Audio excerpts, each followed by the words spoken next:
c'est le frère Samuel de la parole Géniel. Tout de suite, je vais nous présenter comment rendre la parole vivante. Et qu'en est-il de la vie après la mort?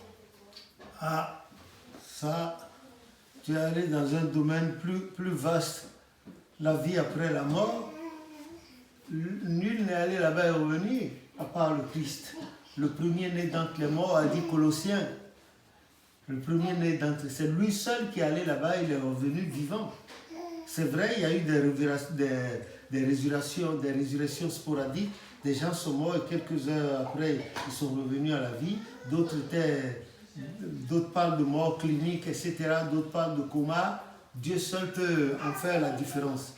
Une chose est certaine, la Benjamin de ma maman, qui a rendu l'âme le 27 octobre dernier de Boa, elle était déjà morte, elle aussi, dans ces années-là. Elle était âgée d'1 an quand la mort a frappé à Trècheville, où nous sommes nés. Et mon papa était encore en service en ce moment. Il est arrivé avec retard à la maison. Et cela a fait qu'on n'a pas pu enterrer Déborah ce soir-là. La toilette funèbre ayant été faite, mais la famille était arrivée le soir. Et il y a eu un message qui a dit, l'Éternel dit de demeurer en prière, que lui, il va ramener la petite à la vie. Et effectivement, les gens sont restés en prière. Automatiquement, le quartier, le groupe, la famille étaient divisés en 3 groupes distincts. Il y a ceux qui croyaient, ceux qui ne croyaient pas, et les neutres, ceux qui attendaient pour voir comment ça allait se faire. Si ce Dieu-là allait peut-être descendre, on ne sait pas. Et la prière a commencé avec le chant Rassure-toi, ô chrétien, dans l'église sainte venue des cieux. Rassure-toi, ô chrétien, dans l'église sainte venue des cieux. Est une sainte et grande église où Dieu se manifeste. Aussi mon âme cherche toujours à y vivre auprès de mon Dieu. Aussi mon âme cherche toujours à y vivre auprès de mon Dieu. Amen. C'est un chant qui a beaucoup de couplets. Et puis ensuite, le Père agit selon son bon plaisir. Insondables sont toutes ses œuvres. Sur la mer se manifeste sa puissance. Et le soleil, la lune, les étoiles, voyant cela tremblent. Qui a plusieurs couplets. Donc les gens chantaient toute la nuit. Il y avait d'un côté ceux qui chantaient, qui croyaient. Il y avait de l'autre côté ceux qui ne croyaient pas. Et puis du troisième côté, il y avait ceux qui étaient là, qui chantaient tantôt ou qui ne chantaient pas, qui attendaient pour voir. Comme un enfant qui est mort en début d'après-midi, qu'on n'a pas pu enterrer le même jour là. Et en ce moment à Trècheville, l'ancien cimetière n'était même pas loin de nous. Là, c'est devenu centre social maintenant. Ils attendaient. Mais l'Éternel a promis, le matin de bonheur, le bébé a éternué fortement à chier. Et personne ne pouvait... tellement que ça dégageait, on sent que c'était l'odeur de la mort. Ce bébé-là a vécu de là jusqu'à 2020, 27 septembre 2020, et a laissé 2 grandes filles. Et c'était la Benjamin de ma maman, de moi, personnellement. Voilà, elle est revenue. Donc, si Dieu avait permis à celle-là de parler, d'avoir vu et de rapporter, elle aurait rapporté. Des gens disent qu'ils sont morts, et ils ont vu. Bon, Dieu seul sait s'ils étaient réellement morts. Vous comprenez? Parce qu'il y a la mort clinique et la mort spirituelle. Dieu seul pouvait le dire. Il y a aussi le coma, tout ça. Maintenant, la vie après la mort. Moi, je ne peux que rapporter ce que les Saintes Écritures en disent. Peut-être que l'Éternel peut vous permettre de voir quelque chose dans une vision ou bien dans un songe que vous rapportez. Mais ça ne veut pas dire que vous soyez là-bas. Hein. Des gens sont allés jusqu'à 900 et quelques années de vie, mais ils sont morts. Ils sont retournés à la poussière d'où il était parce que l'Éternel a dit à Moïse, à Adam et Ève, dans Genèse 3, 19, dit Il a dit, le jour où vous mangerez de ce truc-là, Genèse 2, vous allez mourir. Vous allez mourir. Effectivement, ils ont désobéi. Ils ont rompu le contrat, unilatéralement le contrat qui les liait, je veux dire nos parents Adam et Ève, qui les liait à Dieu.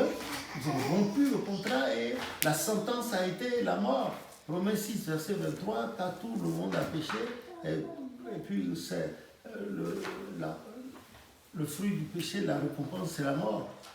Voilà comment ça se passe. Que le nom de l'Éternel soit béni. Et la mort est arrivée. Et là, la mort, c'est la mort physique. Maintenant, dans la mort encore, il y a deux morts. Il y a la mort du corps physique, là. Vous pouvez trouver ça dans Ézéchiel 37, du premier verset au 9e, 10e.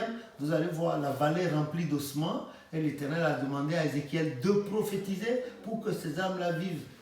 Ensuite, vous avez la mort spirituelle. Quand vous prenez Apocalypse 3, le premier verset dit, je connais tes œuvres, tu passes pour être vivant alors que tu es déjà mort.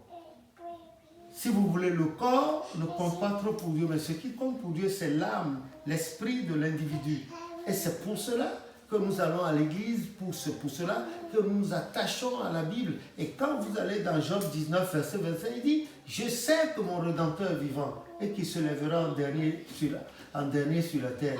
Quand il aura brisé mon corps, il aura détruit mon corps, je le verrai, je verrai mon Rédempteur avec mes yeux, pas avec les yeux d'autrui, et il me sera plus favorable, car mon âme languit d'attente à l'intérieur de moi. Pour les vrais adorateurs du Christ, de Dieu, vous avez vu Saint Paul était pressé de quitter la terre, il était pressé de partir, d'aller voir ce Jésus, d'aller voir ce Dieu, d'aller le voir. Il était pressé et il a dit que pour lui, la mort c'est un gain. Alors que nous, généralement, nous avons peur de la mort. Et les gens n'aiment pas en parler. Mais tout ce qui est né mourra. Dieu n'est pas né, il ne mourra pas. Il est éternel. Il n'a pas un corps charnel. Dans notre corps, à l'intérieur de nous, il a mis l'esprit, il a entouré ça par la chair. Sans l'esprit, là, le souffle, le corps ne peut rien. C'est parce qu'il y a le souffle qu'il y a l'esprit. Maintenant, quand on parle de mort, c'est la séparation du spirituel et du matériel. Ce corps-là, ça va être enterré 1 mètre sous terre ou 2 mètres et ça pourrira. Mais l'esprit ne doit pas pourrir. L'esprit retourne à Dieu qui l'a donné. Ecclésiaste 12, verset 15. L'esprit retourne à Dieu qui l'a donné et la poussière, le corps retourne à la poussière comme il y était au début. Que le nom de l'Éternel soit béni. Maintenant, à partir des saintes écritures que nous lisons, le Christ a dit dans Jean 14 que votre cœur ne se trouble point. Croyez en Dieu, croyez en moi. Je vais vous préparer des demeures chez mon Père, car chez mon Père, il y a plusieurs demeures. Et il a dit, s'il n'y avait pas des demeures chez mon Père, je vous l'aurais dit. Je m'en vais préparer des demeures pour vous et je reviendrai vous chercher. Là où je serai, là aussi vous serez. Voilà, c'est ce qu'il a dit. Et ça veut dire que... Et quand on va dans Apocalypse 21, il a dit que le pays là, ce pays-là, il n'y a pas le soleil, il n'y a pas la lune. Il n'y a pas le jour, il n'y a pas la nuit. C'est le pays de la félicité. Et le sol de ce pays, c'est de l'or pur. Les arbres de ce pays produisent 12 fois l'an leurs fruits. 12 fois. Donc, ça veut dire que ces arbres-là, chaque fois, produisent des fruits. Et les feuilles de ces arbres serviront à la guérison des nations. Dans Ézéchiel aussi, on en trouve. Que le nom de l'Éternel soit béni. Donc la vie après la mort, c'est avoir un visa pour aller vivre la vie des esprits, la vie de l'esprit, la maison de l'esprit. La maison de l'esprit, c'est pas le corps. Ça là, c'est juste un truc de quelques années. Voilà. Et après, ce corps ne peut plus tenir à la vitesse de l'esprit. Ils ne pouvant plus tenir, allez, l'Éternel reprend l'esprit qu'il a mis dans ce corps pour permettre à l'esprit là de bouger, de t'appeler Samuel, de répondre, de jouer au gros dos, de dire hey, c'est moi ou rien du tout. Il reprend et ce corps là devient un cadavre qu'on s'en va jeter quelque part et dont on n'a plus besoin. Voilà. Donc en tenant compte des paroles, des saintes paroles de la Bible, on sait qu'il y a une autre patrie là-bas, qui est la patrie, notre demeure éternelle. Et quand vous prenez les cantiques, on dit quand sonnera la trompette de Dieu, toutes tes œufs cesseront. On appellera la terre et tous les êtres. Tu n'es pas en accord avec moi. Donc, c'est ça. Il y a là-bas, là où la demeure du Père. Chez mon Père là-haut, dans les temps à se préparer. Et il y a la, di, di, da, da, di, da, da, di, da, da, la, di, da, etc., etc. Voilà. Donc, il y a des demeures là-bas. Le Christ l'a dit, il a certifié dans Jean 14. Donc, il faut qu'on s'apprête. Il faut qu'on ait le visa pour aller là-bas. Ceux qui n'ont pas le visa pour y aller, c'est eux qui meurent. Leur corps meurt, leur esprit meurt. Il y a une seconde mort qui attend ces gens-là. Il y a le jugement. Mais dans Jean 3, 29 jusqu'à 35 là, il a dit, si vous croyez en lui, vous confiez en lui, c'est fini, il n'y a pas de jugement, directement vers le Père. Voilà. Donc la vie après la mort, c'est complexe. On ne peut pas en parler avec profondeur sans avoir recours aux Saintes Écritures. Et peut-être au témoignage de ceux-là qui ont vécu ça, ils ont vécu, il y en a qui sont restés des jours entiers sans bouger, et qui sont venus en dire qu'ils étaient morts et qu'ils étaient à tel endroit, ils ont vu ça, ils ont rappelé, mais ce n'est pas consigné dans la Bible. Voyez-vous, ce n'est pas consigné dans la Bible. Que le nom de l'Éternel soit béni. C'est ce que je puis en dire un peu. Certainement qu'il y a de la joie. Je me rappelle bien, ma maman, à son âme, des fois, elle aimait ce Dieu invisible, mais pourtant manifeste à travers ses œuvres. Ma maman, elle aimait tellement ce Dieu que des fois, elle mange, et puis elle laisse la nourriture, elle danse de là jusque là-bas, elle revient, et elle saute. Elle fait ça. Si tu es quelque part, je vais te chercher, je viendrai là. Voilà. Et dans tout ça, elle prophétisait, elle a dit que le jour de sa mort, c'est là où les gens sauront si elle est une vraie servante de Dieu ou non. Et effectivement, ça s'est approuvé. Ça s'est approuvé, tu vois. Ça a été une grande fête, sa mort, l'enterrement, tout ça là. Que le nom de l'Éternel soit béni.